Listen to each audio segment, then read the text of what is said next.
Tată, vino la școală, că am făcut o prostie. Ce-ai făcut, mă, fiule, iar ai fumat hârtie? Nu, tată, de data asta mult mai nasol. L-am bătut pe unul până l-am întins pe jos pe hol. Profesoara acum mă pune să te chem urgent. Stai acolo că vin acum, mă, copil dement. Bună ziua, doamnă profesoară, ce s-a întâmplat? Băiatul dumneavoastră pe Ionuț l-a mutilat. Doamne ferește, să vedeți ce fac acasă. Nu o să-i mai dau bani să iasă la nicio terasă. Pedepsiți-l că la ce a făcut chiar merită.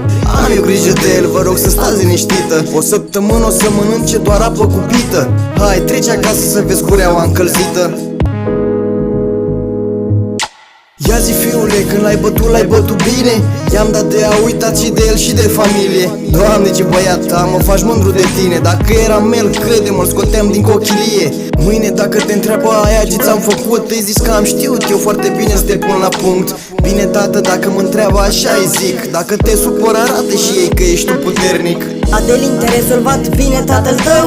Da, doamna profesoară, spedepsi ca la Bulău. Bine ți-a făcut-o, meritai, asta e clar. Ioane, taci că te bat iar.